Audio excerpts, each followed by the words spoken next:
আসসালামু আলাইকুম এভরিওয়ান। আমরা গত দুই ভিডিওতে আয়ন ইলেকট্রন পদ্ধতিতে সমতা কিভাবে করতে হয় সেটা দেখেছিলাম। এই ভিডিওতে আমরা ময়মনসিংহ বোর্ড 23-এর একটা ম্যাথ করব, যেই ম্যাথটায় সমতাও প্রয়োজন হবে, আবার মূলত ভেজালের ম্যাথ কিভাবে করতে হয় সেটা সম্পর্কে আমরা জানব। তো এখানে তিনটা পাত্র দেওয়া আছে। এ পাত্রে পটাশিয়াম পারম্যাঙ্গানেটে অক্সালিক অ্যাসিড যোগ করা হয়েছে, বি পাত্রে সালফিউরিক অ্যাসিডে 2 গ্রাম লোহা যোগ করা হয়েছে, আর সি পাত্রে পটাশিয়াম ডাইক্রোমেট আছে যার ঘনমাত্রার আয়তন দেওয়া আছে, অর্থাৎ এটা একটা প্রমাণ দ্রবণ। তো গ নম্বরে বলা হয়েছে যে এই পটাশিয়াম পারম্যাঙ্গানেট আর অক্সালিক অ্যাসিডের যে বিক্রিয়াটা সেটা আয়ন ইলেকট্রন পদ্ধতিতে সমতা করো। তো আমরা অলরেডি দুইটা সমতাকরণের বিক্রিয়া দেখেছি।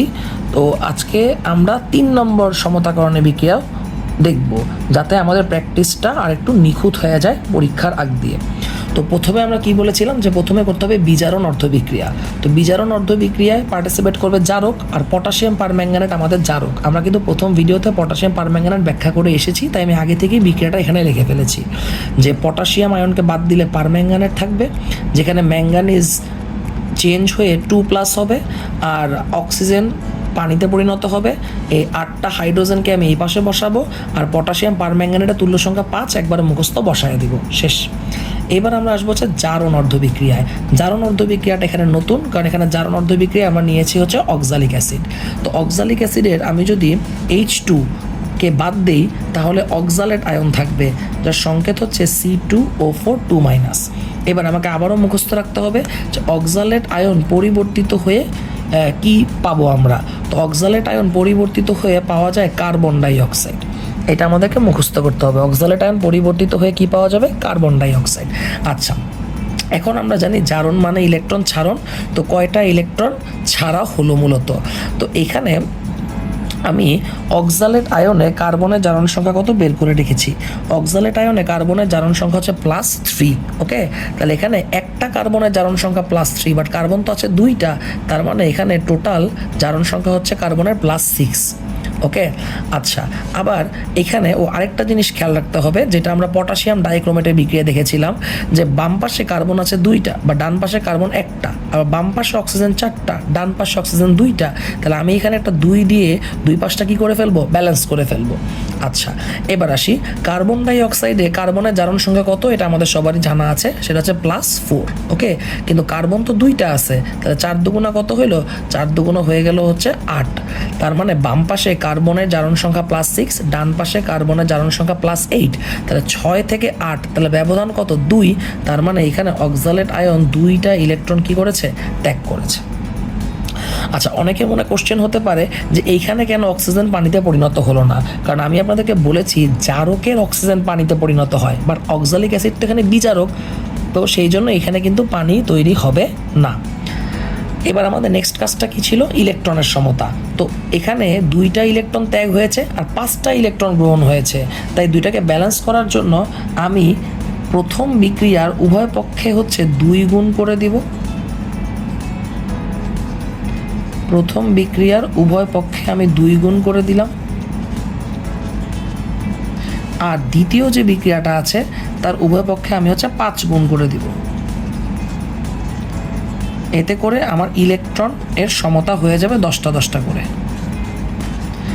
বাস, এখন আমি আমার ফাইনাল স্টেজে চলে এসেছি। 1 নং আর 2 নম্বর বিক্রিয়াটা কি করে দেব, যোগ করে দেব। তো যোগ করলে আমরা পাচ্ছি কি, আমরা পাচ্ছি 2টা পারম্যাঙ্গানেট আয়ন, আমরা পাচ্ছি 16টা হাইড্রোজেন আয়ন, আমরা পাচ্ছি 5টা অক্সালেট আয়ন। ইলেকট্রন তো কাটাকাটি চলে গেল। আর ডান পাশে আমরা কি পাচ্ছি, ডান পাশে আমরা পাচ্ছি 2টা ম্যাঙ্গানিজ আয়ন, 8 অণু পাচ্ছি পানি, আর 10 অণু পাচ্ছি কার্বন ডাই অক্সাইড। এবার উভয় পক্ষে আমরা বিপরীত আয়ন যোগ করব। তো বিপরীত আয়ন যোগ করার জন্য আমি পারম্যাঙ্গানেটকে দিব পটাশিয়াম, তাহলে হয়ে যাবে পটাশিয়াম পারম্যাঙ্গানেট। এখানে পারম্যাঙ্গানেট ছিল 2টা, তাহলে আমি 2 বসায় দিব। হাইড্রোজেন আয়নকে, এখন এখানে মাধ্যম উল্লেখ নাই, আপনি আপনার মন মতো মাধ্যম ধরতে পারবেন। আমরা যেহেতু সালফিউরিক অ্যাসিড নিয়ে শিখেছি, সালফিউরিক অ্যাসিড নিয়ে করব। হাইড্রোজেন আয়নকে যদি সালফেট আয়ন দিই তাহলে সালফিউরিক অ্যাসিড হয়ে যাবে। কোনো কারণে যদি টিচার আপনাকে বলে যে হাইড্রোক্লোরিক অ্যাসিড নিতে হবে, তাহলে আমি এখানে ক্লোরিন আয়ন যোগ করতাম, দ্যাটস ইট, আর কোনো চেঞ্জ আসতো না। তাহলে আমি সালফিউরিক অ্যাসিড বানানোর পর আমি বলেছিলাম মাধ্যমের সহগটা লাস্টে দিব আমরা। এবার অক্সালেট আয়নকেও আমি হাইড্রোজেন দিব, তাহলে হয়ে যাবে অক্সালিক অ্যাসিড। অক্সালেট আয়ন 5টা ছিল আর এখন আমি 5টাই দিলাম।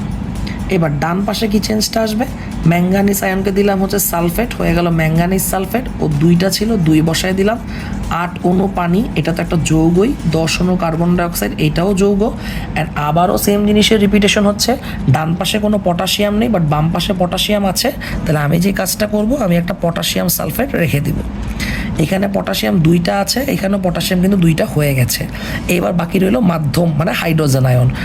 ডান পাশে হাইড্রোজেন আয়ন আছে হচ্ছে 16টা, বাম পাশে হাইড্রোজেন আয়ন আছে 10টা। তাহলে আমার লাগবে হচ্ছে আর 6টা, তাহলে এখানে আমি 3 বসায় দেব। বাস, আমার হাইড্রোজেনেরও সমতা হয়ে গেল। এইবার শুদ্ধি পরীক্ষার জন্য আমার সালফেটেরটা চেক করতে পারি। যেমন বাম পাশে সালফেট আছে কয়টা, এখানে আছে 3টাই আছে, আর এখানে আছে 2টা, আর এই যে একটা 3টা মিলে গেল। তাহলে এই হচ্ছে আমার আয়ন ইলেকট্রন পদ্ধতিতে সমতা, অর্থাৎ ময়মনসিংহ বোর্ড 23-এর গ নাম্বার। ঘ নম্বরে আমরা হচ্ছে ভেজালের ম্যাথ করব। ওকে, এইবার হচ্ছে আমরা ঘ নম্বরটা সলভ করব। তো ঘ নম্বরটাই মূলত হচ্ছে ভেজালের ম্যাথ। ঘ নম্বরে বলা হয়েছে যে এই সি পাত্রের দ্রবণকে ব্যবহার করে বি পাত্রে আমার ব্যবহৃত যে 2 গ্রাম লোহা, তার মধ্যে কতটুকু ভেজাল আছে সেটা আমাকে বের করতে হবে। বা 2 গ্রাম লোহা এটা কি পুরোটাই বিশুদ্ধ কিনা সেটা আমাকে বের করতে হবে। তো লোহার ভেজাল নির্ণয়ের ম্যাথের একটা প্যাটার্ন আছে। তো যেহেতু আমাদের সময় কম, আমি অত ডিটেলসে যাব না, আমি আপনাদেরকে একবার প্যাটার্নটা শিখাইতে চাচ্ছি। তো ভেজালের ম্যাথ করতে গেলে প্রথমে যেটা দরকার, প্রথমে হচ্ছে আমাদের বিক্রিয়াটা জানা দরকার। অর্থাৎ সমতা, আয়ন ইলেকট্রন পদ্ধতিতে যে সমতা আমরা গত 2-3 ভিডিও ধরে শিখছি, সেই জিনিসটা আমাদের অবশ্যই জানা দরকার ভেজালের ম্যাথ করার জন্য। কিন্তু এখানে একটা টুইস্ট আছে। টুইস্টটা হচ্ছে আমার ঘ নম্বরে লাগবে পটাশিয়াম ডাইক্রোমেট আর ফেরাস সালফেটের জন্য। ওকে, কিন্তু আমাদের গ নম্বরটা কিন্তু পটাশিয়াম পারম্যাঙ্গানেট আর অক্সালিক অ্যাসিডের জন্য ছিল। যদি এমন হইতো যে গ থেকে ঘটা কন্টিনিউ হয়েছে, তাহলে আমাদের জন্য ইজি হইতো, গতে সমতা করব আর ঘতে ম্যাথ করব। কিন্তু এখানে কিন্তু তা হয়নি। গতে সমতা এসেছে অন্য দুটো জারকার বিজারকের মধ্যে, আর ঘ নম্বরে ভেজালের ম্যাথ করতে হচ্ছে আমার অন্য 2টা জারকার বিজারকের মধ্যে। তো এমত অবস্থায় আমাদের হাতে অপশন থাকে 2টা। একটা অপশন হচ্ছে আমি ঘ করার জন্য আবার পুরো একটা সমতা করব, তারপরে ম্যাথ করব, অথবা একটা শর্টকাট নিয়মও আছে। শর্টকাট নিয়মটা হচ্ছে মুখস্থ করে ফেলা। এখন আপনারা ভাবতে পারেন যে এত বড় বিক্রিয়া, এত কিছু উৎপাদ, এগুলো কিভাবে মুখস্থ করব। তো আমি আপনাদেরকে সে মুখস্থ করারও টেকনিকটা একটু শিখিয়ে দিচ্ছি। তো কিভাবে আমরা মুখস্থ করব তার আগে আমি একটু আপনাদের ইন্ট্রোডাকশনটা বলে নেই। এখানে লোহা মানে হচ্ছে Fe। এই লোহাকে যখন সালফিউরিক অ্যাসিডে দিলাম, তখনই এটা সালফিউরিক অ্যাসিডের সাথে বিক্রিয়া করে তৈরি করবে ফেরাস সালফেট। সেই কারণেই আমি এখানে ফেরাস সালফেটটা নিয়েছি। আর সি পাত্রে আছে পটাশিয়াম ডাইক্রোমেট। মাধ্যম ছাড়া বিক্রিয়া কমপ্লিট হবে না, তাই মাধ্যম হিসেবে আমি নিয়েছি সালফিউরিক অ্যাসিড। এইবার আমরা শিখবো হচ্ছে বিক্রিয়া কিভাবে মুখস্থ করে। তো বিক্রিয়া মুখস্থ করাটা খুবই সহজ। আপনি যেটা কাজটা করবেন, আপনি মাধ্যমের যেই অ্যানায়নটা আছে সেইটাকে কমন নেবেন। কমন নেওয়া বলতে আমি কি বোঝাচ্ছি, যেমন পটাশিয়াম ডাইক্রোমেটে প্রথমে কে আছে, পটাশিয়াম। তো আপনি একবারে মুখস্থ করে ফেলবেন, সকল ধাতুর সাথেই সালফেটটাকে যুক্ত করে দিবেন। পটাশিয়াম একটা ধাতু, এর সাথে সালফেট দিয়ে দিবেন, তাহলে হয়ে যাবে পটাশিয়াম সালফেট। বাস, এরপরে ধাতুকে আছে ক্রোমিয়াম, তাহলে উৎপাদে আপনি পেয়ে যাবেন ক্রোমিয়াম সালফেট। ওকে, এইবার এখানে আছে ফেরাস সালফেট। তো আমরা জানি আস ইকে পরিণত হয়, তাই ফেরাস হয়ে যাবে কি ফেরিক সালফেট। আর আপনাকে বলেছিলাম জারকের অক্সিজেন কিসে পরিণত হবে, পানিতে। 7টা অক্সিজেন তৈরি হয়ে যাবে 7টা পানিতে। দেখেন আপনার উৎপাদ কিন্তু হয়ে গেল, ডান, উৎপাদ হয়ে গেল। এইবার বাকি রইল সমতা। সমতা কিভাবে করব, আমি কি আয়ন ইলেকট্রন পদ্ধতিতে যাব না, আমাদের হাতে এত সময় থাকবে না। তাহলে শর্টকাট একটা নিয়ম আছে সমতা, সেটা একটু বলার চেষ্টা করি। প্রথম আপনার মনে হতে পারে এটা টাইম কনজিউমিং, বাট আপনি একবার যদি ধরে ফেলেন তাহলে আর টাইম কনজিউমিং না। তো আমাদেরকে মুখস্থ করতে হবে তুল্য সংখ্যা। তো পটাশিয়াম ডাইক্রোমেটের তুল্য সংখ্যা কত, পটাশিয়াম ডাইক্রোমেটের তুল্য সংখ্যা আপনাকে আমি আগের 2 ভিডিওতে মুখস্থ করিয়েছিলাম, সেটা হচ্ছে 6।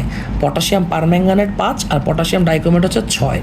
অন্যদিকে ফেরাস সালফেট, আপনি যদি প্রথম ভিডিওটা একটু আবার দেখেন, যে সেখানে ফেরিকে পরিণত হয়েছিল, ফলে ওর একটা ইলেকট্রন সে ত্যাগ করেছিল, তাই তুল্য সংখ্যা হচ্ছে 1।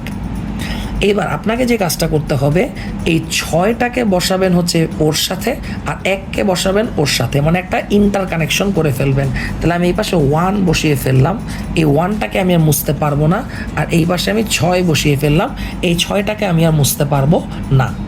বাস এইবার আপনি মুখে মুখে সমতা করবেন, তাহলেই হয়ে যাবে।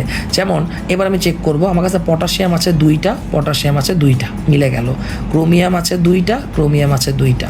ওকে, আয়রন আছে 6টা, আয়রন আছে 2টা, আমি এখানে দিয়ে দিব 3। ওকে, এইবার হাইড্রোজেন আমার এখানে আছে 7 দুগুণা 14টা, তাহলে এখানে দিয়ে দেবো 7, হয়ে গেল 7 দুগুণা 14টা। বাকি দেখবো যে সালফেট, আচ্ছা অক্সিজেন এই যে 7টা, অক্সিজেন এই যে 7টা, বাকি দেখবো সালফেট আমার অটোমেটিক মিলে যাবে। সালফেট আছে 7টা আর 6টা 13টা, সালফেট আছে 1টা, 3টা 4টা, আর 3 তিরিক্ষা 9, 9 আর 4 13টা। বাস হয়ে গেল আপনার বিক্রিয়া। এইবার বিক্রিয়া হয়ে যাওয়ার পরে আমি এখন ফাইনালি ভেজালের ম্যাথে প্রবেশ করতে পারবো। তো ভেজালের ম্যাথ করার জন্য আপনার সেকেন্ড যে জিনিসটা লাগবে, প্রথম জিনিসটা তো হচ্ছে বিক্রিয়াটা, সেকেন্ড জিনিসটা লাগবে আপনি জারক আর বিজারকের মোল সংখ্যার একটা অনুপাত করবেন। জারক হচ্ছে আমাদের পটাশিয়াম ডাইক্রোমেট, আর বিজারক হচ্ছে ফেরাস সালফেট, ওদের মোল সংখ্যার একটা অনুপাত করবেন। তো দেখেন এখানে পটাশিয়াম ডাইক্রোমেটের মোল সংখ্যা কত 1, আর ফেরাস সালফেটের মোল সংখ্যা কত 6। তো মূলত এই জিনিসটা বসানোর জন্যই আমাদেরকে বিক্রিয়াটা করতে হয়েছে। এবার আপনাদের মধ্যে অনেকে কোশ্চেন আসতে পারে যে তাহলে বিক্রিয়া করার দরকার কি, আমি মুখস্থ করে ফেলি যে পটাশিয়াম ডাইক্রোমেটের তুল্য সংখ্যা 6, এটা এখানে বসাবো, আর ফেরাস সালফেটের তুল্য সংখ্যা 1, এটা এখানে বসাবো। আসলে সত্যিকার অর্থে এভাবে যদি করতে পারতাম তাহলে ভালোই হইতো। আপনি অ্যাডমিশনে ডেফিনেটলি এভাবে ম্যাথ করতে পারবেন, কিন্তু বোর্ডে টিচাররা সাধারণত এই জিনিসটা আপনি কোত্থেকে পেয়েছেন সে বিক্রিয়ার রেফারেন্সটা দেখতে চাবে। তো এই কারণেই আর কি বিক্রিয়াটা করা। তো জারণ সংখ্যার জারক আর বিজারকের মোল সংখ্যার অনুপাত করার পর আমরা এটাকে আর গুণন করব। যেহেতু আমাদেরকে লোহার ভেজাল বের করতে হবে, তাই ফেরাস সালফেটকে আমরা বাম পাশে রাখবো, আর এখানে 6 ইন্টু হচ্ছে পটাশিয়াম ডাইক্রোমেটের মোল সংখ্যা। এবার আমরা যা সিম্পলি সূত্র বসাবো, আমরা জানি এন মানে মোল সংখ্যা ইকুয়ালস টু ঘনমাত্রা ইন্টু আয়তন।